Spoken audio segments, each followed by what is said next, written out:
नमस्कार, केबी न्यूज 24/7 में आप सभी का स्वागत है। मैं हूं पूजा आपके साथ। आइए सबसे पहले देखते हैं मुख्य समाचार। मेडिक्लेम की रकम को सड़क हादसे के लिए मिलने वाले मुआवजे से काटा जाएगा, कर्नाटक हाईकोर्ट का फैसला।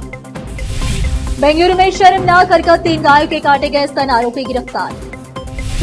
इंडिया पर दिए बयान को लेकर बुरे फंसे संजय राउत, सहयोगी पार्टियों ने घेरा, भाजपा ने भी ली चुटकी। राजस्थान में बड़ा सड़क हादसा, रोडवेज और बुलेरो की टक्कर में 3 की मौत। भारत ने बांग्लादेश के डिप्टी हाई कमिश्नर को किया तलब, यूनुस सरकार ने बॉर्डर पर फेंसिंग को बताया था अवैध।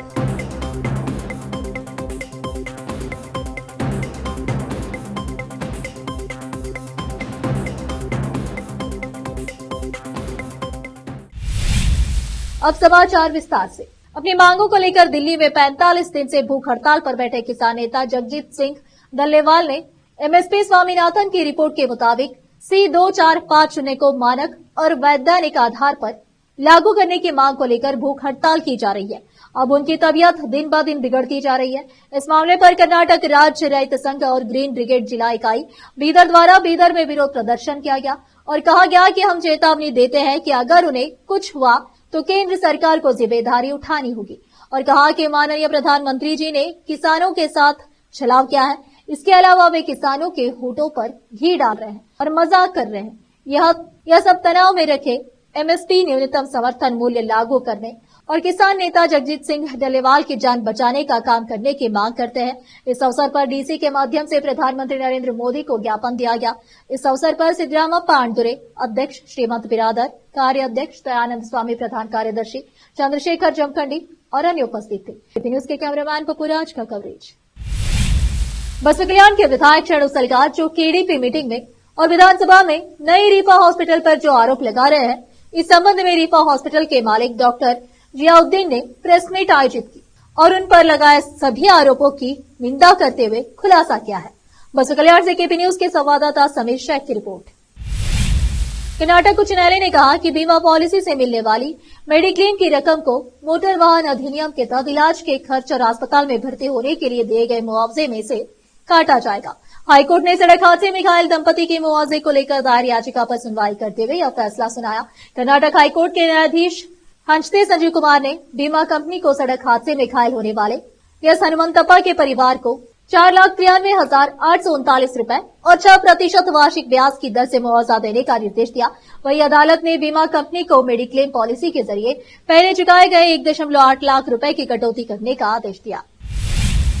सोमवार तड़के मैसूर तालुके के तालूर गांव के एक फार्म हाउस के सीसीटीवी कैमरे में एक तेंदुआ कैद हुआ। किसान टीएम रवि कुमार ने कहा कि तेंदुआ उनके घर के ठीक बाहर उनके खेत में पाया गया। मैं सुबह 3 बजे के आसपास अपने कुत्ते के भौंकने से जाग गया। उसके भौंकने में एक डर देखा गया और इसलिए मैंने यह जांचने के लिए सभी 4 सीसीटीवी कैमरों के वीडियो चलाए। कुमार ने कहा कि 6 महीने पहले एक तेंदुए ने उनकी 2 गायों पर हमला कर दिया था जो उनके घर के परिसर में बंधी हुई थी। अब भी मेरे पास 2 गाय हैं, लेकिन उन्हें कोई परेशानी नहीं हुई। कुत्ता भी सुरक्षित था क्योंकि वह एक केनल के अंदर था। बेंगलुरु से एक चौंकाने वाली खबर सामने आई है, जहां पर एक व्यक्ति ने 3 गायों के स्तन काट दिए। इस घटना के बाद इलाके में तनाव फैल गया है। पुलिस ने आरोपी को गिरफ्तार कर लिया है। जानकारी के अनुसार कॉटनपेट पुलिस ने सोमवार को 3 गायों के स्तन काटने के मामले में एक व्यक्ति को गिरफ्तार किया। पुलिस ने आरोपी की पहचान बिहार के 30 वर्षीय शेख नसूर के रूप में की है। पुलिस सूत्रों ने बताया कि नसूर ने रविवार तड़के चामराजपेट के विनायक नगर में गायों के स्तन काट दिए थे। इस संबंध में पशु क्रूरता अधिनियम और भारतीय न्याय संहिता बीएनएस की धारा 325 के तहत प्राथमिकी दर्ज की गई। पुलिस के एक अधिकारी ने बताया कि जांच के दौरान पता चला कि बिहार के चंपारण जिले के शेख नसूर नामक व्यक्ति ने शराब के नशे में इस घटना को अंजाम दिया। वह घटनास्थल से 50 मीटर दूर प्लास्टिक और कपड़े के बैग की सिलाई की दुकान में सहायक के रूप में काम करता है। इसमें किसी अन्य व्यक्ति की संलिप्तता नहीं पाई गई। नसीर को गिरफ्तार कर लिया गया है और उसे 24 जनवरी तक न्यायिक हिरासत में भेज दिया गया है। अधिकारी ने बताया कि उपचार के बाद गायों की स्थिति फिलहाल खतरे से बाहर बताई गई है। मुख्यमंत्री सिद्धरामैया ने घटना पर कड़ा रुख अपनाया और बेंगलुरु के पुलिस आयुक्त बी दयानंद को मामले को सुलझाने का निर्देश दिया। अब फिलहाल एक छोटा सा ब्रेक।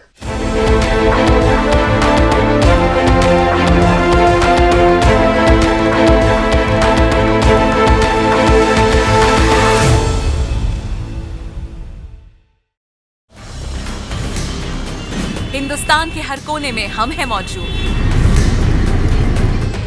24 घंटे हालात पर गहरी नजर, खबरों से जुड़े चुपते सवालात और आपको दिखाता है धार्मिक, सामाजिक, राजनीतिक, लोकल और इंटरनेशनल न्यूज की सबसे बेहतर कवरेज, जो आपको रखती है हर पल बाखबर। देश और दुनिया भर की खबर के लिए देखते रहें केपी न्यूज 24/7। और मेरा देवी का नाम अरुणा हिरोले हुंचगेरा, हम अहमदाबाद तालुका का है। हम पहले हमारा शादी होकर 7 साल हो गया, बहुत जगह दिखाया, इधर से कल्याण में भी, दूसरे राजधानी में भी दिखाया, और भालकी में भी कितने 2 साल दिखाया, और बीदर में भी 2 साल दिखाया, और बाद में हम गुलबर्गा बड़े बड़े हॉस्पिटल में 2 साल दिखाया, फिर भी सक्सेस नहीं हो गया। इधर जीवन ज्योति हमारा वरवट्टी प्रियंका मैडम के पास आ गया, हम इधर हमको सक्सेस हो गया। हम मैडम को और पूरे स्टाफ को धन्यवाद देते हैं। नूर एजुकेशन ट्रस्ट बीदर की ओर से चलाए जाने वाला Noor MEd and BEd college Bidar, recognized by NCTE Delhi and affiliated to Bidar University, Bidar. Admission are open for the academic year 2023-24. विशेषज्ञ और सक्षम शिक्षकों द्वारा शिक्षा प्राप्त करने के लिए नूर एमएड एंड बीएड कॉलेज में दाखिला लें और शांत वातावरण में शिक्षा प्राप्त करें। बीदर शहर में बेहतर शिक्षा का एकमात्र केंद्र Noor MEd and BEd college, Shahpur gate, Bidar. Phone numbers 9945283920, 8482221297।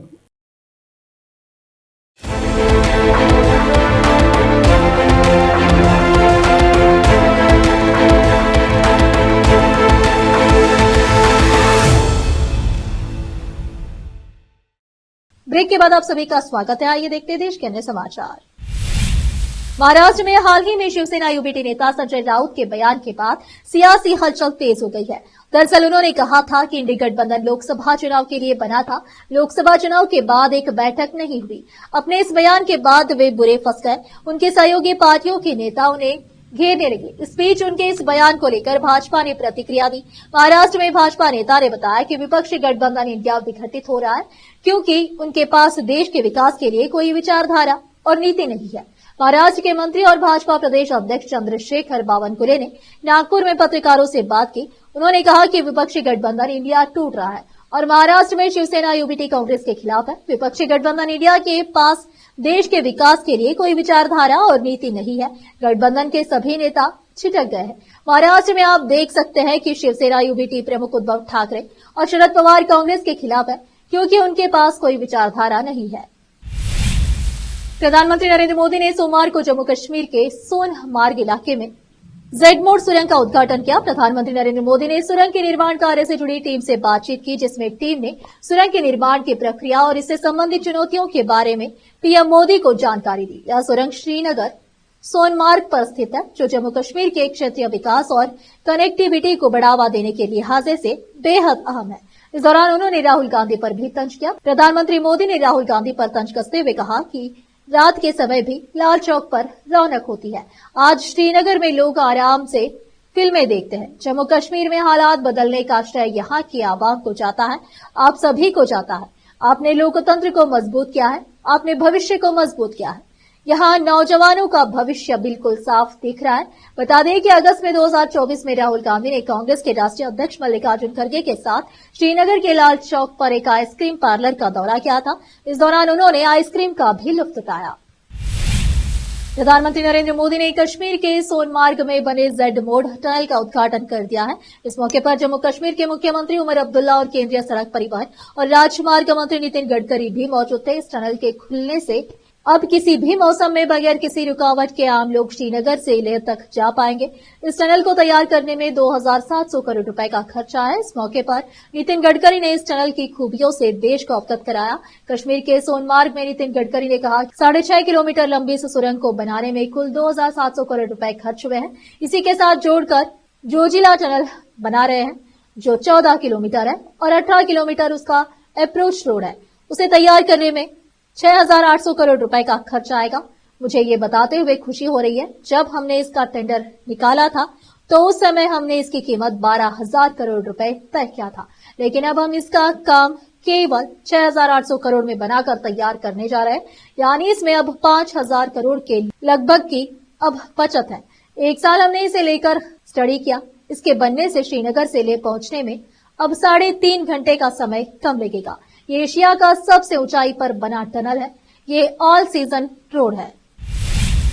Bharat और बांग्लादेश की सीमा पर बढ़ते तनाव के बीच भारत ने सोमवार को बांग्लादेश के डिप्टी हाई कमिश्नर नूरुल इस्लाम को तलब किया है। रविवार को बांग्लादेशी विदेश मंत्रालय ने भारतीय हाई कमिश्नर प्रणय वर्मा को बुलाकर बॉर्डर पर बीएसएफ की तरफ से की जा रही फेंसिंग पर आपत्ति जाहिर की थी। बांग्लादेश के विदेश मंत्रालय ने बॉर्डर पर फेंसिंग को अवैध कोशिश बताया था।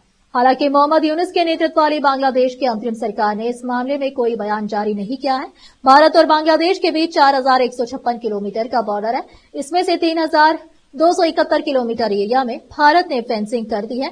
885 किलोमीटर बॉर्डर पर अभी फेंसिंग का काम चल रहा है। मीडिया रिपोर्ट के मुताबिक भारत ने 2010 से लेकर 2023 तक 160 जगहों पर फेंसिंग का काम किया था। 10 जनवरी से बीएसएफ ने फिर से यह काम शुरू किया। इनमें से 5 जगहों चपै नवाबगंज, लाल मोरीन हाट में 3 बीघा कॉरिडोर, नौगांव में पटनी ताला, फेनी, कुश्तिया और कुमिला में फेंसिंग को लेकर विवाद है। अब फिलहाल लेते एक और छोटा सा ब्रेक।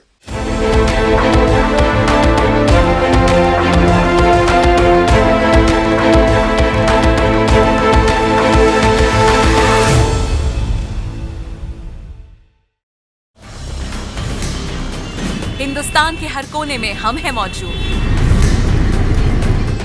24 घंटे हालात पर गहरी नजर, खबरों से जुड़े चुपते सवालात और आपको दिखाता है धार्मिक, सामाजिक, राजनीतिक, लोकल और इंटरनेशनल न्यूज की सबसे बेहतर कवरेज, जो आपको रखती है हर पल बाखबर। देश और दुनिया भर की खबर के लिए देखते रहें केपी न्यूज 24/7। ब्रेक के बाद आप सभी का स्वागत है। आइए देखते देश के अन्य समाचार। भारत के प्रमुख शहरों में 2024 के दौरान ट्रैफिक की स्थिति पर एक नई रिपोर्ट सामने आई है, जिसमें बेंगलुरु को देश के दूसरे सबसे धीमे ट्रैफिक वाला शहर माना गया है। इस रिपोर्ट के अनुसार कोलकाता इस सूची में पहले स्थान पर है, जबकि बेंगलुरु ने दूसरा स्थान प्राप्त किया है। यह स्थिति शहरों के विकास और वहां की यातायात नीतियों पर गंभीर सवाल उठाती है। कोलकाता, जो एक समय में शांत शहर के रूप में जाना जाता था, अब भारत के सबसे धीमे ट्रैफिक वाले शहर के रूप में सामने आया है। रिपोर्ट में यह बताया गया है कि कोलकाता में वाहन धीमे चलते हैं और यहां की सड़कों पर ट्रैफिक जाम एक सामान्य दृश्य बन चुका है। शहर की पुरानी सड़कों, तंग गलियों और बढ़ती आबादी के कारण यह स्थिति और भी खराब हो गई है। आखिर में फिर एक बार देखते हैं मुख्य समाचार। मेडिक्लेम की रकम को सड़क हादसे के लिए मिलने वाले मुआवजे से काटा जाएगा, कर्नाटक हाईकोर्ट का फैसला। बेंगलुरु में शर्मनाक हरकत, 3 गायों के काटे गए स्तन आरोपी गिरफ्तार। इंडिया पर दिए बयान को लेकर बुरे फंसे संजय राउत, सहयोगी पार्टियों ने घेरा, भाजपा ने भी ली चुटकी। राजस्थान में बड़ा सड़क हादसा, रोडवेज और बुलेरो की टक्कर में 3 की मौत। भारत ने बांग्लादेश के डिप्टी हाई कमिश्नर को किया तलब, यूनुस सरकार ने बॉर्डर पर फेंसिंग को बताया था अवैध।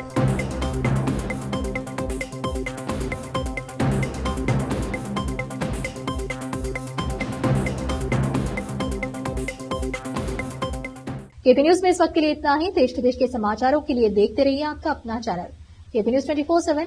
धन्यवाद।